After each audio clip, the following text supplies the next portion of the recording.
For 3,300 years, the most famous face in history has been lying to us. A deliberate deception buried beneath 22 pounds of solid gold. Physicists pointed a quantum imaging scanner at King Tut's death mask and saw something that shouldn't exist, a name that doesn't belong to a boy king.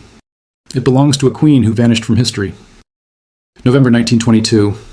Howard Carter breaks into a sealed tomb in the Valley of the Kings and whispers, "Yes, wonderful things." Inside, buried within 3 nested coffins, the golden death mask. 22 pounds of solid gold, inlaid with lapis lazuli and turquoise, eyes of obsidian and quartz. The ancient Egyptians believed gold was the literal flesh of the gods. This mask was sacred technology, designed to help the pharaoh's soul recognize its own body in the afterlife.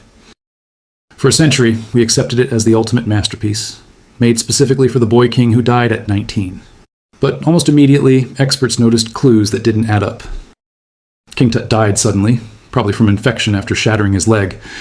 Egyptian law was absolute. A pharaoh had to be buried in exactly 70 days. That means 70 days to carve a royal tomb from solid limestone, build 3 elaborate nested coffins, gather thousands of burial artifacts, create a 22-pound gold mask with microscopic details and hand-carved spells. From scratch, for a death nobody saw coming. The tomb screams rush job. It's tiny. Wall paintings look unfinished.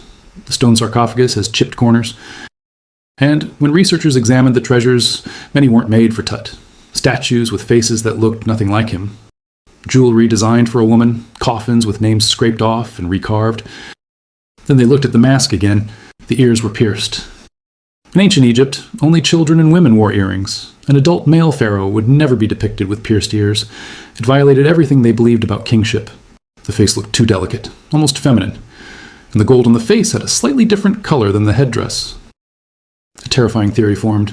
What if priests grabbed a mask from someone else's tomb and altered it?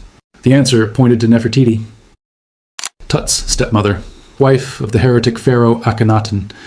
After her husband died, she may have seized the throne herself, ruling as pharaoh under the name Neferneferuaten.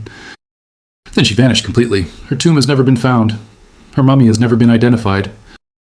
If Nefertiti died before Tut and had her own burial mask prepared, and Tut died suddenly with nothing ready, the math worked perfectly. Pierced ears, feminine features, rushed modifications. But proving it was impossible, you'd have to damage the mask. For decades, the theory was whispered about. Impossible to prove. Then in 2014, a museum worker accidentally broke the mask's beard. During repairs, German conservator Christian Ekman saw an opportunity. He scanned the mask with X-ray fluorescence technology to answer the Nefertiti question once and for all. The results seemed definitive. The gold in the face matched the headdress. The hieroglyphs showed no evidence of being carved over another name. The glass inlays were intact. Heat from soldering would have cracked them. Case closed, the mask was 100% Tut's. But scientists argued Ekman's technology had a fatal blind spot. What if craftsmen used gold from the same batch? What if they hammered the original name flat before recarving? What if the seam was only atoms thick? X-rays would see nothing.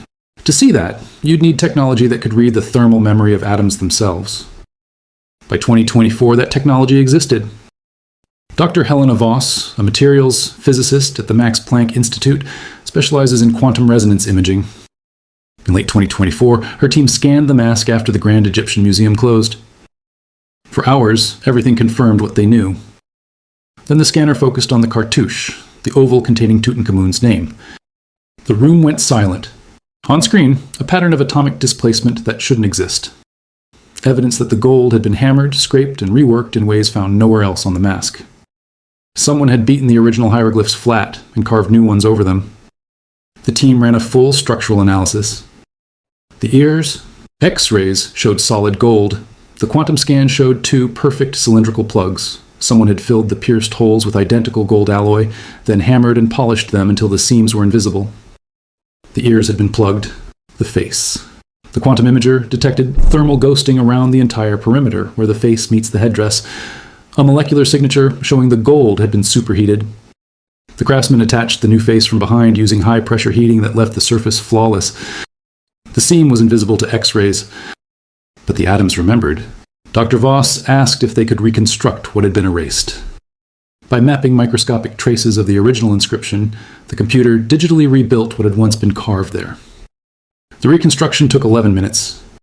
Slowly, the original hieroglyphs appeared. The name was not Tutankhamun. It was Neferneferuaten, the throne name Nefertiti used when she became pharaoh. When Tut died suddenly, there was no mask ready. His successor likely stole Tut's planned grand tomb. The priests had 70 days, no mask, no options. So they went to Nefertiti's tomb. They took her mask and went to work. Plugged her pierced ears with matching gold, commissioned a new face with Tut's features, attached it from behind using invisible techniques, hammered her name flat and carved his over it. They buried their king wearing a stolen face. But the quantum scan revealed something even more disturbing. Dr. Voss's team mapped the entire mask. What they found changed everything. The headdress showed signs of modification. The blue stripes had different chemical compositions, some from Nefertiti's era, others from Tut's reign. The royal cobra and vulture on the forehead had been removed and reattached. Microfractures around their bases proved they'd been pried off. Even more shocking, the back of the mask showed layers of inscription. Someone had carved spells, ground them down, and carved new ones on top. Dr. Hassan analyzed the original text. The spells were written in first-person feminine, she who comes forth by day, and her Ka that lives forever. These weren't generic texts. They were written specifically for a female pharaoh. The gold itself told a story. The face contained gold from mines used during Tut's reign, but the headdress and shoulders contained gold from older sources, exhausted by Akhenaten's time. This wasn't just stolen. This was a mask originally created for Nefertiti during the Amarna period, when she positioned herself as Akhenaten's co-regent and successor. The findings raised uncomfortable questions. The famous golden throne in Tut's tomb had names changed over previous cartouches. Whose throne was it originally? The canopic jars had mismatched lids carved at different times. Whose organs were they meant to hold? Even the middle coffin looked more feminine, more refined than the others. Was that also Nefertiti's? Dr. Voss requested permission to scan other artifacts. The Egyptian ministry denied the request pending peer review. But other teams began examining their collections. The British Museum found similar modifications: erased cartouches, recarved faces, layered inscriptions.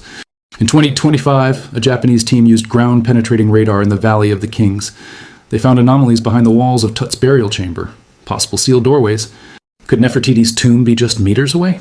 The Egyptian government announced excavation plans, but progress has stalled. Meanwhile, the mask sits in the Grand Egyptian Museum. Tour guides still call it King Tut's mask. The official narrative hasn't changed. But among Egyptologists, everything has changed. Conferences feature heated debates. Dr. Hassan has received death threats. Dr. Voss has been accused of sensationalism. But the reconstructed name remains: Neferneferuaten. Clear as day in the atomic memory of gold. I hope you enjoyed this video. Do like and subscribe for more secrets they don't want you to know.